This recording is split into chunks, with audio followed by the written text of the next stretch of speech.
My aunt told everyone I lied about being abused, so I played her secret video in court of beating me with a belt. Now, she's in jail.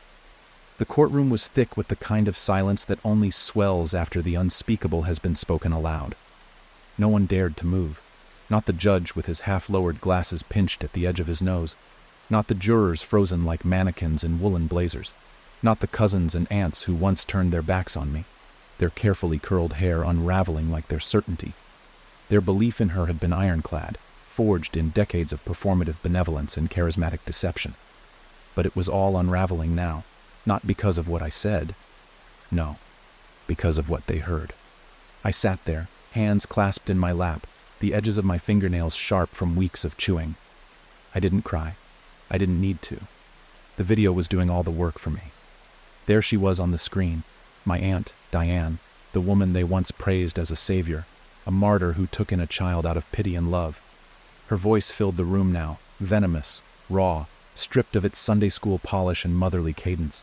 She was snarling about respect again, slamming a belt down on the table with a crack that echoed into the bones of the listeners. The camera had been hidden between the moldy covers of a forgotten dictionary and an atlas that hadn't been touched since before the Soviet Union collapsed. It caught everything, the cruel bark in her voice, the trembling in mine, the welt that formed across the back of my thigh as she told me I was worthless. Frame after frame, the evidence flickered like a blade, each second peeling back the layers of her manufactured sainthood. They used to believe her more than me because she knew how to cry without breaking a sweat. She could twist a sob into her voice like she was flavoring a meal, just enough to taste, just enough to sell the illusion. And when I tried to tell them, she was already there first, painting me as the liar, the attention-starved problem child, the schemer with a flair for dramatics. She told them I punched a wall, that I screamed obscenities at her unprovoked, that I refused to follow basic rules out of spite. She looked them all in the eye, and they nodded along like spectators at a sermon, heads bobbing in rhythm with every righteous word. But the truth doesn't care how well you tell a story. It doesn't bow to tears. It doesn't wear perfume or lipstick. It doesn't stutter or look away. It just exists. And now it played itself out on the flat screen like justice projected in real time. I remember the day I decided to hide that camera. It was after a night where she made me kneel on rice in the kitchen for an hour because I forgot to take the trash out. My knees throbbed for days, little red dots bruising into purple constellations that mapped the geography of her cruelty. I couldn't sleep that night. I lay awake listening to the groan of the house settle into itself. Every creak of the floorboards a whisper of something ancient and wrong. That was when the idea came to me. Not out of desperation, but out of calculation. If no one would believe my mouth, then maybe they'd believe their eyes. Setting it up was a slow process. I waited until she left for her errands, cataloging her schedule with the precision of a spy. She always bought groceries on Tuesdays, spent an hour at the nail salon, then had coffee with her bridge friends at the diner on Elm. That gave me exactly 90 minutes to hide the device, wire it discreetly behind the books, and angle it at just the right point in the room, where her fury bloomed in full. It took 2 weeks to gather what I needed. She got angry often, but not always violently. Sometimes it was just her words, acid in the form of affection. She'd say, "I only do this because I care," while making me clean the bathroom with a toothbrush. She'd whisper, "You know you're lucky, right?" while tightening her grip around my wrist when I hesitated to say thank you. Love, in her hands, was barbed and bartered. The night before the trial, I didn't sleep. I watched the footage over and over again, not to relive it, but to make sure it hadn't somehow disappeared, that it wasn't a trick of my own imagination. Each time her voice exploded from the speakers, I flinched, not out of fear anymore, but out of the echo it left inside my ribs. It was a symphony of trauma composed in bruises and threats, and now it would be her undoing. She didn't even look at me when they cuffed her, not once. Her eyes scanned the walls like they might offer her a way out, a hidden door she'd forgotten to use. But this time, the charm didn't work. There were no tears, no desperate gasp, no pleading look that had so often bent people to her will. She sat in her silence, mouth tight, jaw locked, as if to stop herself from crumbling in front of the audience she had once commanded so easily. The judge didn't have to say much. The evidence was conclusive. No ambiguity. No room for interpretation. The belt's whistle through the air didn't lie. The crack against skin didn't need subtitles. The jurors didn't take long to deliberate. Her sentence came swift and heavy. She would be gone for a long time. And suddenly, the room that once buzzed with judgment about me was now stricken with a shame they didn't have the words to carry. Afterwards, people came up to me with careful steps, like I was a ghost they owed apologies to. They murmured things like, "We didn't know," and "She seemed so kind." Some offered to pray for me. Others just stared, their guilt calcified into silence. But I didn't need their words. I'd stopped needing them the moment the video started playing. My truth didn't require their validation anymore. It existed on its own, sharp and undeniable. They once called me a liar. Now they just call her inmate number 38,294. And the best part? I haven't said a single word since the video ended. The house didn't feel any different after she was gone. That was the first thing I noticed. I had expected some shift in the air, some lifting of invisible weight, some symbolic exhale from the walls that had absorbed her voice for so many years. But no, everything remained exactly as it had been. The furniture still bore the indentations of her presence. The kitchen still smelled faintly of bleach and scorched eggs. The wallpaper still peeled at the corners like curling fingers trying to escape the rot underneath. It was as if she had only stepped out for groceries again, and would return any minute to fill the silence with demands. I moved through it like a trespasser in my own life. Each room held a memory, none of them benign. The living room, with its flowered armchair and faux wood TV stand, had seen countless hours of scolding masked as talks.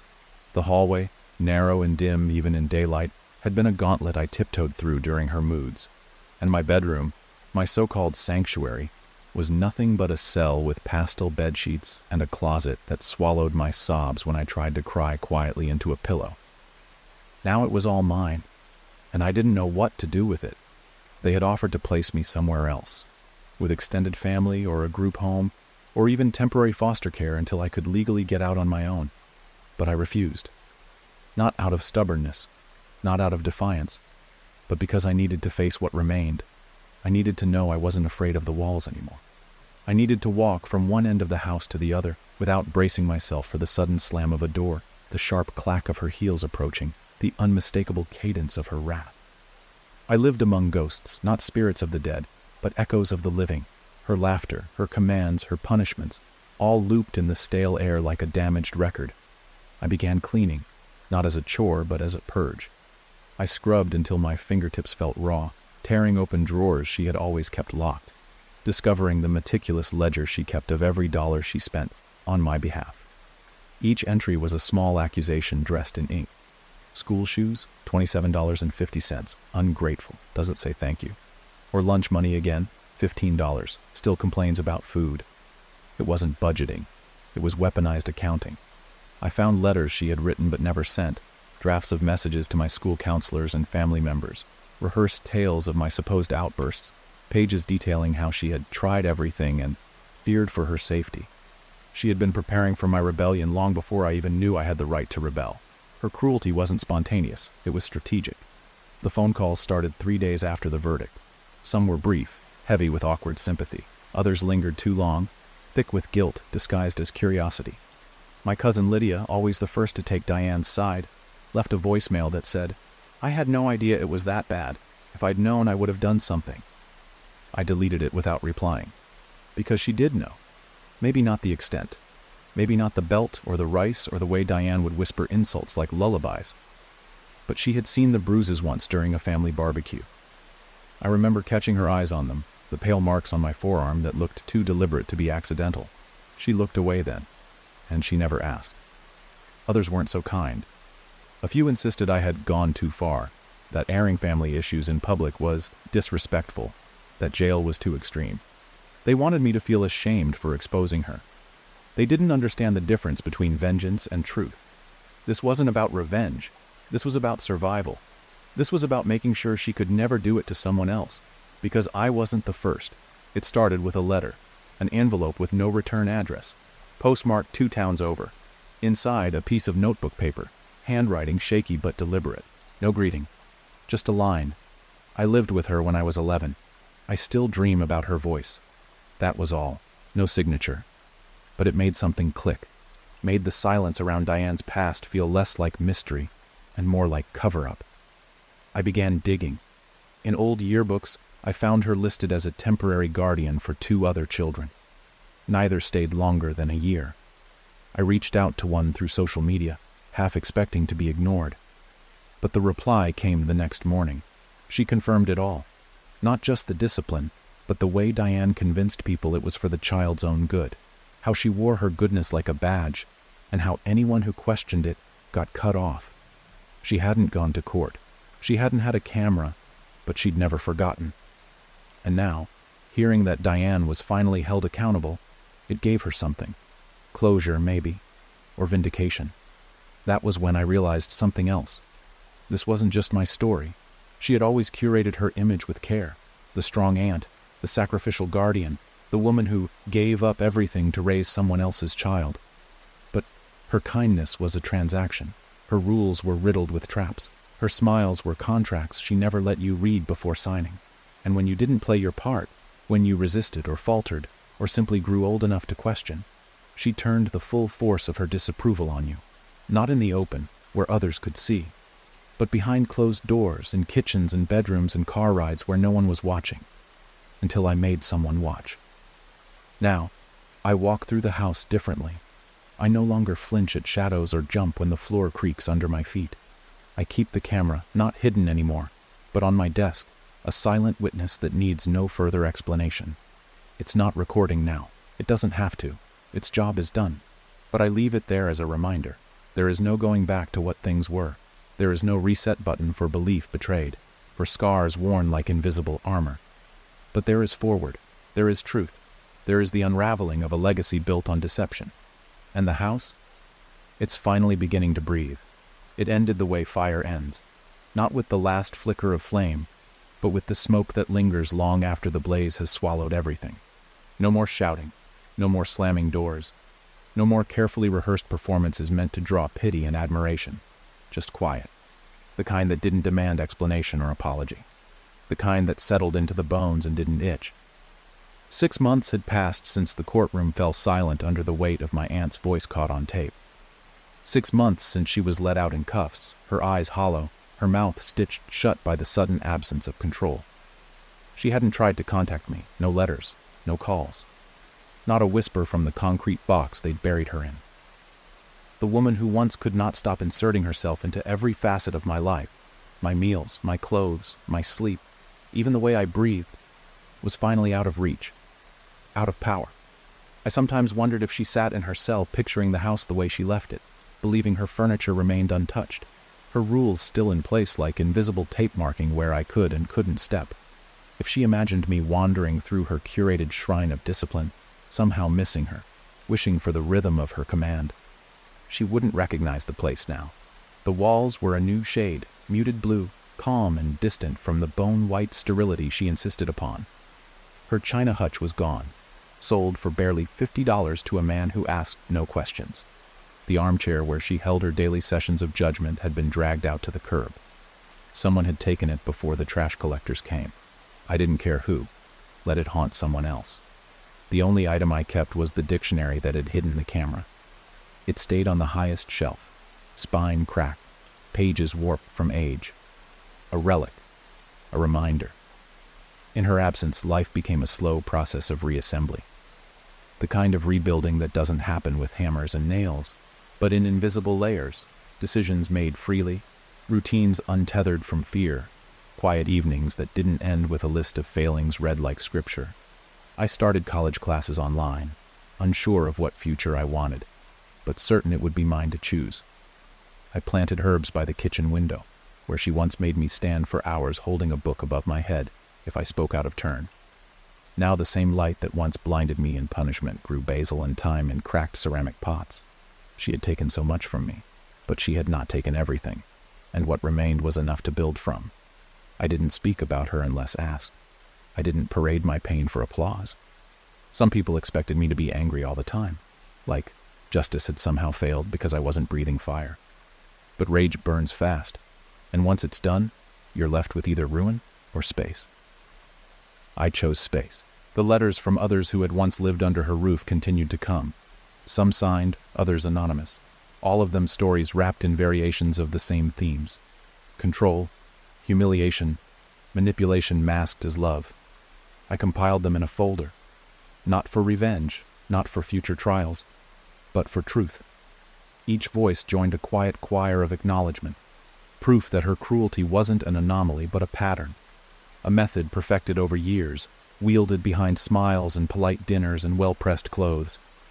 In time, I visited her, not for closure, not out of sympathy, but because I needed to see the cage she could never decorate her way out of. The prison was as gray and joyless as expected. Everything about it stripped of identity, the kind of place designed to flatten a person into a number. They led me through corridors that smelled of bleach and resignation, past guards who didn't ask questions. When she finally entered the visitation room, she looked smaller. Not physically. She still held herself like a queen exiled, proud even in defeat, but her presence had dimmed. The performance was gone. The eyes that once scrutinized me with surgical focus now scanned me with hesitation.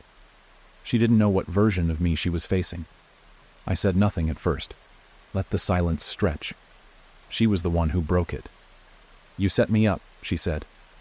Not a question, not even an accusation, just a statement, flat and cold. I met her gaze and responded evenly. "I showed them who you were. You did the rest." She blinked once, just once, then looked away. Her hands trembled, a barely visible flutter, but I noticed. Her voice, so often a weapon, was barely above a whisper now. "They act like I'm a monster."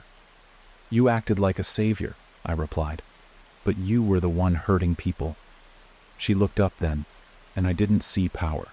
I saw confusion, like the lie had lived so long inside her that the truth felt like betrayal, like she had truly believed that control was care, that fear was guidance, that obedience was love, that the bruises she left were necessary, deserved, even righteous. But I didn't owe her understanding. I stood, ready to leave. No dramatic exits or final speeches. She didn't ask me to stay, didn't call after me as the door clicked shut behind me. She had no more lines to deliver. The stage was gone. The audience had moved on. That night I burned the ledger she kept. Page by page I fed it to a small fire pit in the backyard. Let the smoke carry those numbers, those insults disguised as records, into the air. Let the flames consume the tally of everything she thought I owed her. I didn't owe her anything anymore. Not my silence, not my grief, not even my hatred. In the end, the house became mine not because I claimed it, but because I changed it. Her name was still on a few legal documents, but not in any way that mattered. Her legacy had crumbled in court, her mask had cracked, and I no longer lived beneath her shadow. People asked me what I wanted to do next. I told them the truth. Live, without fear, without apology, without her. And that was enough. The story didn't need a twist. It didn't need redemption or tragedy or one final reckoning.